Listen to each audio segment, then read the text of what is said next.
함께 보실 하나님의 말씀은 호세아서 10장 1절에서 15절의 말씀입니다. 호세아서 10장 1절에서 15절의 말씀입니다. 구약성경 호세아 10장 1절에서 15절의 말씀을 우리 다 같이 한 목소리로 읽겠습니다. 이스라엘은 열매 맺는 무성한 포도나무라. 그 열매가 많을수록 재단을 많게 하며 그 땅이 번영할수록 주상을 아름답게 하도다. 그들이 두 마음을 품었으니 이제 벌을 받을 것이라. 하나님이 그 재단을 쳐서 깨뜨리시며 그 주상을 허시리라. 그들이 이제 말하기를 우리가 여호와를 두려워하지 아니하므로 우리에게 왕이 없거니와 왕이 우리를 위하여 무엇 하리오 하리로다. 그들이 헛된 말을 내며 거짓 맹세로 언약을 세우니 그 재판이 밭 일항에 돋는 독초 같으리로다. 사마리아 주민이 벳아웬의 송아지로 말미암아 두려워할 것이라. 그 백성이 슬퍼하며 그것을 기뻐하던 제사장들도 슬퍼하리니 이는 그의 영광이 떠나가며 그 송아지는 아수르로 옮겨다가 예물로 야렙 왕에게 드리리니 에브라임은 수치를 받을 것이요 이스라엘은 자기들의 계책을 부끄러워할 것이며 사마리아 왕은 물 위에 있는 거품같이 멸망할 것이며 이스라엘의 죄 곧 아완의 상당은 파괴되어 가시와 찔레가 그 제단 위에 날 것이니 그때에 그들이 산더러 우리를 가리라 할 것이요 작은 산더러 우리 위에 무너지리라 하리라. 이스라엘아, 내가 기브아 시대로부터 범죄하더니 지금까지 죄를 짓는구나. 그러니 범죄한 자손들에 대한 전쟁이 어찌 기브아에서 일어나지 않겠느냐. 내가 원하는 때에 그들을 징계하리니 그들이 두 가지 죄에 걸릴 때에 만민이 모여서 그들을 치리라. 에브라임은 마치 길들인 암소 같아서 곡식 밟기를 좋아하나 내가 그의 아름다운 목에 멍에를 메우고 에브라임 위에 사람을 태우리니 유다가 밭을 갈고 야곱이 흙덩이를 깨뜨리리라. 너희가 자기를 위하여 공의를 심고 인애를 거두라. 너희 묵은 땅을 기경하라. 지금이 곧 여호와를 찾을 때니 마침내 여호와께서 오사 공의를 비처럼 너희에게 내리시리라. 너희는 악을 밭가라 죄를 거두고 거짓 열매를 먹었나니 이는 내가 내 길과 내 용사의 많음을 의뢰하였음이라. 그러므로 너희 백성 중에 요란함이 일어나며 내 산성들이 다 무너지되 살만이 전쟁의 날에 벳아벨을 무너뜨린 것 같이 될 것이라. 그때 어머니와 자식이 함께 부서졌도다. 너희의 큰 악으로 말미암아 베델이 이같이 너에게 행하리니 이스라엘 왕이 새벽에 정령 망하리로다. 아멘. 오늘 새벽에도 우리의 믿음의 고백들이 우리의 삶에 아름답게 드러나는 또 그 길을 찾는 이 새벽이 될 수 있기를 바랍니다. 이스라엘이 이렇게 심판의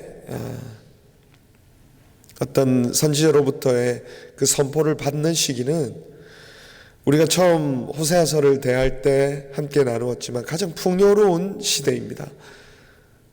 나라가 가장 확장되어 있던 시대에 하나님은 오히려 그들의 왕이 이제 사라지게 될 것, 그들이 믿고 있던 그 모든 것들이 바로 무너질 것에 대하여서 명령하고 있는 것입니다.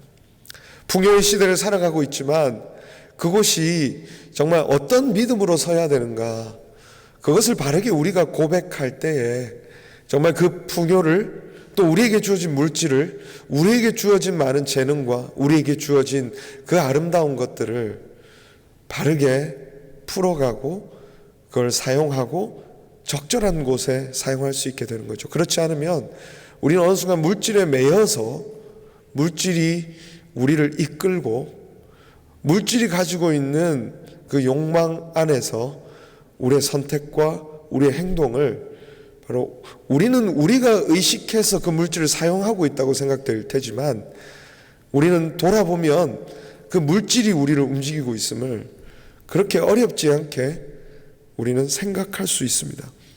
물질의 풍요가 어떠한가? 무엇이 삶을 의미 있게 하는가라는 설문을 했다고 합니다. 17개 나라에서 무엇이 삶을 풍요롭게 하는가라는 설문을 했는데 유일하게 물질의 풍요가 우리의 삶을 의미 있게 합니다라고 고백한 나라가 있습니다. 그 나라가 어디겠습니까? 한국입니다. 한국. 다른 나라 대부분은 가족, 친구 뭐 이런 대답을 했지만 한국은 물질적 풍요가 가져온 그 편리하고 또 정말 좋은 것들이 많잖아요. 필요한 것들을 다 채워주니까 짧은 시간 안에 경제가 성장하면서 사람들은 이 물질적 풍요의 긍정적인 측면을 정말 잘 본 것 같습니다. 그래서 많은 한국 사람들이 여전히 우리의 마음속에 물질적 풍요가 가져다 주는 것이, 그 행복이 우리의 삶을 의미 있게 한다고 고백하고 있는 것이죠. 이스라엘도 지금 그런 것 같습니다. 짧은 시간 안에 나라가 세워졌습니다. 그죠? 가나안 땅에 그들은 들어와서 물질적 풍요를 경험하게 됐습니다. 오늘 본문에서도 이스라엘을 열매 맺는 무성한 포도나무라고 말합니다. 포도나무야말로 여러분 풍성함의 상징 아니겠습니다. 나무마다 포도송이들이 열려 있고 그 송이마다 알알들이 맺혀 있잖아요. 그 포도나무의 그 자체만 보더라도, 그 외형적 모습만 보더라도 풍요가 무엇인지를 상징하는 그 나무이지요. 가나안 땅에 정착했던 그들, 노예 상태였던 그들이 짧은 시간 동안에 물질적 풍요를 경험하였습니다. 그러니까 얼마나 그 물질적 풍요가 그들을 행복하게 즐겁게 해주었겠습니까? 이 모든 것은 사실 우리는 고백하고 있습니다. 우리는 알고 있습니다. 성경은 분명히 얘기합니다. 그들이 가나안 땅에 들어가 그런 물질적 풍요를 받게 된 것은 하나님의 은혜의 선물이라는 것이죠. 그들은 노예 상태였습니다. 그걸 얻을 수 있는 사람이 아니었습니다. 그들은 그곳에서 하나님의 은혜를 받아서 이 가나안 땅에 정착했고 그곳에서 하나님이 주시는 그 복들을 누리게 됐죠. 그런데 어떻게 했다고 오늘 본문에 기록합니까? 그 열매가 많을수록 더 제단을 많이 쌓았다는 것입니다. 그 땅이 번영하면 번영할수록 주상을 더 아름답게 했다는 것입니다. 이 고백은 무슨 고백입니까? 이 말은 그들을 이렇게 복을 주어서 그 땅에 정착하게 하고 그 땅 가운데 이 풍요로움을 누릴 수 있게 해준 것이 우상이라고 고백하는 거죠. 하나님이 아니라 자신들이 지금 숭배하고 있는 그 우상이 그 일을 가능하게 했다라고 고백하는 것입니다. 여러분, 우리가 이 풍요의 시대를 살아가면서 우리는 상대적 빈곤 속에서 자신이 풍요롭지 않다고 느낄지 모르겠습니다. 그런데 객관적 지표를 바라보면 이 북미에 살아가고 있고 또 우리에게 지금 집에 거주할 수 있고 우리가 움직일 수 있는 우리의 소유의 차가 있다면 우린 객관적으로는 이 지구라는 이 플래닛에서 볼 때 우리는 부유한 축에 속합니다. 그런 풍요의 시대에 물질적으로 우리에게 참 많은 것들의 그 유용함을 누릴 수 있는 시대에 우리에게 고백해야 될 그 고백이 있다면 이 물질이, 내가 지금 누리고 있는 이 풍요가 하나님으로부터 왔다는 것을 기억해야 한다고 성경은 얘기해 주고 있는 것입니다. 가나안 땅에 들어갈 때 이스라엘 백성들에게 주어진 그 언약의 말씀, 율법의 말씀, 거기에 그 내용이 그렇습니다. 신명기 11장 13절 14절에 보면 너희가 여호와를 사랑하고 그만 섬기고 그를 따라가면 이렇게 고백합니다. 여호와께서 너희의 땅에 이른 비 늦은 비를 적당한 때에 내리시리니 너희가 곡식과 포도주와 기름을 얻을 것이요 그렇지 않으면 너희는 그 땅에서 쫓겨나게 될 것이다 라고 하는 것이 이스라엘 백성들이 그 가나안 땅에 들어가기 전에 하나님과 맺었던 그 언약의 내용이라는 것입니다. 호세아는 바로 이 신명기 율법과 언약을 근거로 이스라엘 백성들에게 계속 너희들이 돌아가야 될 길, 하나님과 맺은 그 언약의 길로 인도해 가고 있는 것입니다. 그러므로 사랑하는 여러분, 이스라엘 백성과 또 오늘 우리의 삶 속에 하나님께서 이른 비와 늦은 비를 주시며 때때로 우리에게 필요한 것이 무엇인지를 알고 공급해 주시는 그 은혜에 의하여 감사할 수 있는 우리가 될 수 있기를 바랍니다. 우리에게 부족한 것이 많지만 돌아보면 우리에게 채워진 것이 또한 더 많은 것을 고백하게 됩니다. 한나가 자녀가 생기자 하나님 앞에서 이런 고백을 드립니다. 그러므로 나도 그를 여호와께 드리되 그의 평생을 여호와께 드리나이다 하고 그가 거기서 여호와께 경배하니라. 자녀가 없어서 오랫동안 기도하고 엎드리고 또 엎드렸을 때 하나님께서 마침내 때가 되어 자신에게 주셨습니다. 그때 한나의 고백은 뭐죠? 내가 그를 여호와께 드리겠습니다. 왜? 하나님께서 주셨으니 하나님께서 기뻐하시는 대로 사용하십시오. 바로 이것이 하나님께서 우리에게 물질을 주신다고 하는 고백에 한 걸음 더 나아간 바로 믿음의 삶입니다. 한나의 고백은 사무엘상 2장에 더 아름다운 고백으로 발전합니다. 특별히 2장 7절에 보면 여호와는 가난하게도 하시고 부하게도 하시며 낮추기도 하시고 높이기도 하시는도다. 우리는 이 고백을 잘 알죠. 물질을 주신 분이 하나님이시고 부유함을 주시는 분이 하나님이시고 지금 내 자리를 높이신 분이 하나님이시기에 우리는 이것을 고백한다면 또한 어떤 고백을 해야 된다는 것입니까? 하나님께서 주셨으니 하나님께서 마음껏 쓰십시오. 하나님께서 허락하신 것이니 내가 또 하나님께 내어드리겠습니다. 하나님은 우리를 그 고백까지 인도하시는 것입니다. 물질을 주신 분이 하나님이시라면 우리는 그 고백 속에 무엇이 있냐면 맞습니다. 하나님이 기뻐하시는 곳에 사용하겠습니다. 내가 돈 벌었는데요. 내가 한 달 동안 열심히 일해서 받은 페인데요. 우리는 그렇게 고백할지 모르지만 하나님께서 우리에게 주셨다는 것을 고백하며 그 물질을 하나님이 기뻐하시는 곳에 아름답게 사용하겠다는 그 고백을 하나님께서는 기다리고 계신다는 것입니다. 그렇게 되지 않는다면 우리는 어느 순간 물질은 필요하죠. 그런데 물질의 맛을 보게 되고 그것에 집착하여서 사랑하는 여러분 생각해 보십시오. 물질이 최우선적 가치로 어느 사회든 그렇습니다. 물질이 최우선 가치가 될 때 그 사회는 망했습니다. 왜? 다른 모든 가치들이 땅바닥에 떨어지거든요. 그 물질 이외에 다른 가치들은 하부 가치가 되는 것입니다. 열등한 가치가 되는 거예요. 그러니까 인간의 관계도 물질 때문에 존재하는 것이죠. 가족도 심지어 물질 때문에 존재하게 되는 것이고 교회도 물질이 가장 우선적인 가치이기 때문에 그 아래로 존재하게 되고 사명도 물질이 내게 더 중요한 것이기 때문에 사명도 물질에 따라서 결정되는 것. 모든 가치 체계가 재정립되는 것이 물질의 문제입니다. 그러면서 하나님을 두려워하지 않게 되고 오늘 이 이스라엘 백성들이 제단을 더 만들고 우상을 더 만든 이유도 이 물질에 어느 순간 매이기 시작했고 그들은 물질이 이끄는 삶을 살기 시작했던 것입니다.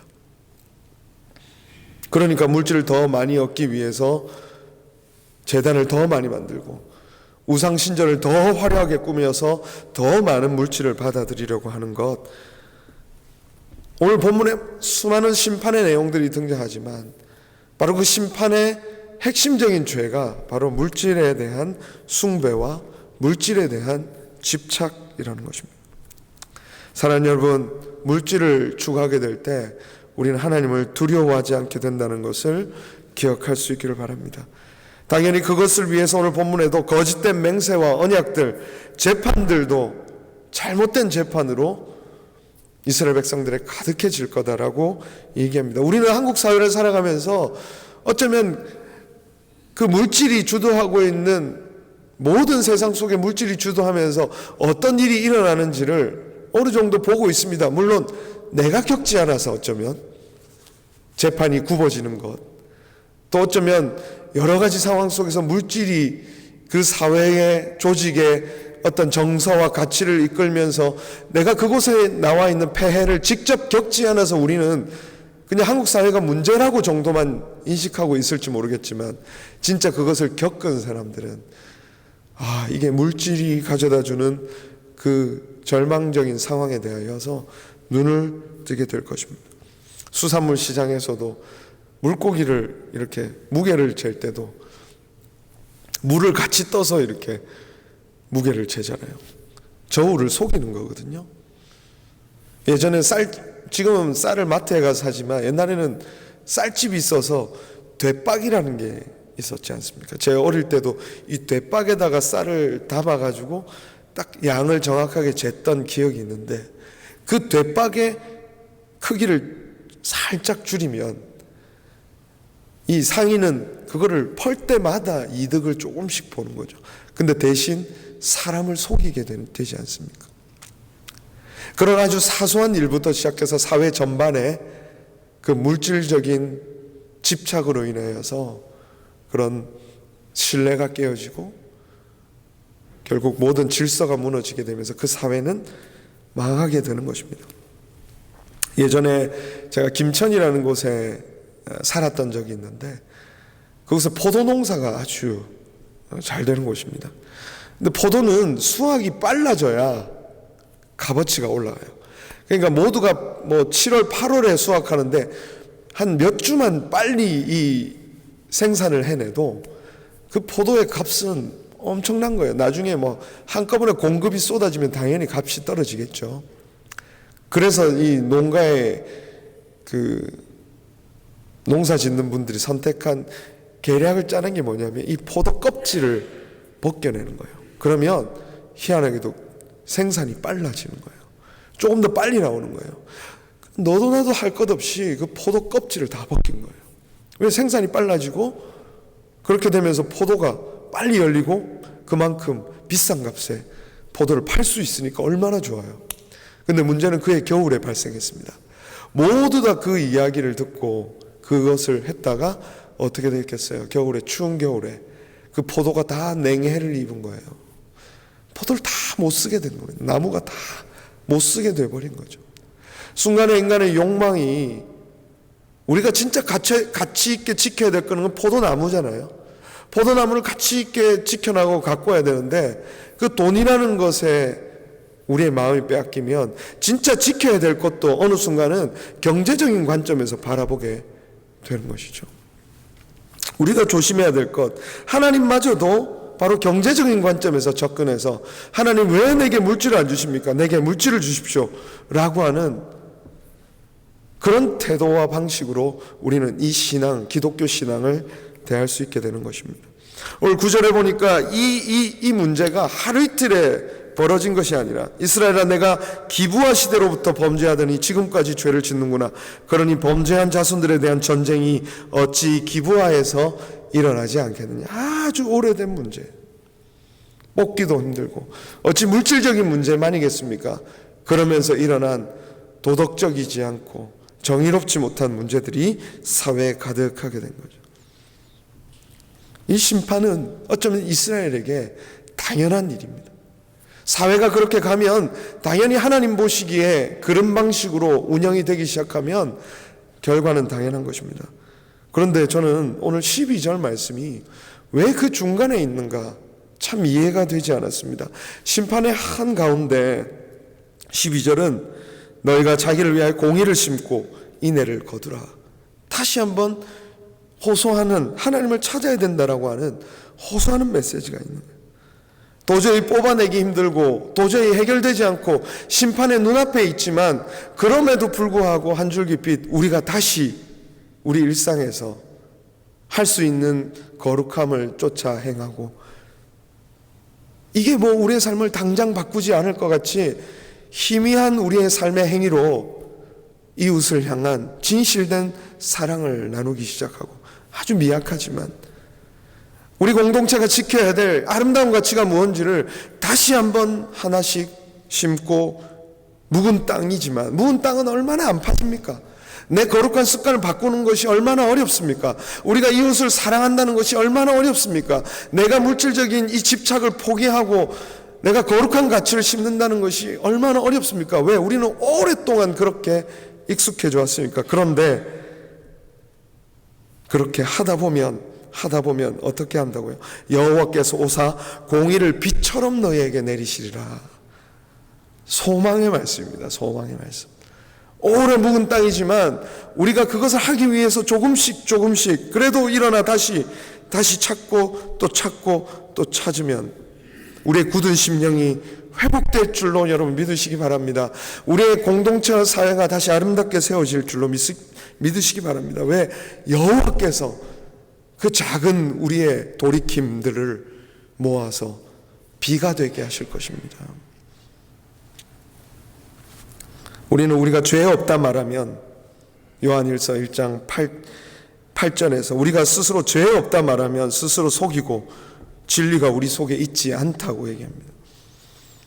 우리가 이 풍요의 시대를 살아가면서 저는 우리가 돈을 사랑하고 있다라고 생각하는 게 안전한 길이라고 생각합니다. 나는 그래도 돈을 잘 다스릴 수 있어라고 믿고 있다면 어쩌면 더 위험한 상황일지도 모릅니다. 오히려 우리가 나는 내가 생각하는 것보다 훨씬 더 돈을 사랑하고 있고 돈을 의지하고 있고 돈의 힘을 알고 있다라고 생각하는 게 훨씬 더 안전할 것입니다. 마중물이 필요합니다. 우물을 길러내려면 마중물이 필요합니다.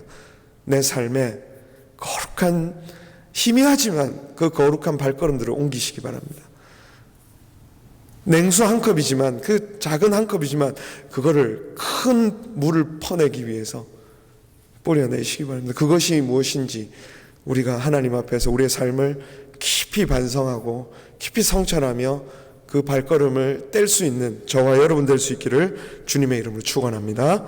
기도하겠습니다. 하나님 아버지, 다시 우리의 삶에 소망을 주시기 위해 묵은 땅을 기경하라 명령하시는 하나님의 명령을 따라갈 수 있도록 인도하여 주옵소서. 너무나도 사랑하는 것들이 많습니다. 이 물질적 풍요의 시대에 너무 사랑하고 의지하는 것들이 많습니다. 그것들을 내려놓기로 작은 발걸음과 그 우리의 삶에 헌신들을 내어놓을 수 있도록 주님 우리를 이끌어 주시옵소서. 정말 희미하고 연약하지만 정의를 세우고자 하나님이 기뻐하시는 그 말씀 앞에 서고자 한 걸음 한 걸음 나아갈 때 결국 그곳에 폭포수와 같은 하나님의 은혜로 회개하게 하시는 은혜, 다시 받아주시는 은혜, 우리를 다시 값없이 자녀라 부르시는 그 은혜를 경험하는 그런 복된 인생으로 우리가 하나님 이 땅에서 하나님이 기뻐하시는 삶을 살아가도록 붙잡아 주옵소서. 여전히 경제적인 어려움이 있고 비자의 문제와 또 여러 가지 세상 속에 겪는 그 고난과 환난으로 인해서 지친 성도들이 있습니까? 위로하시고 공급하시는 분이 하나님이심을 기억하도록 인도하여 주시옵소서. 오늘도 주께 우리의 삶을 맡겨드립니다. 거룩하신 예수님의 이름으로 감사하며 기도드립니다. 아멘.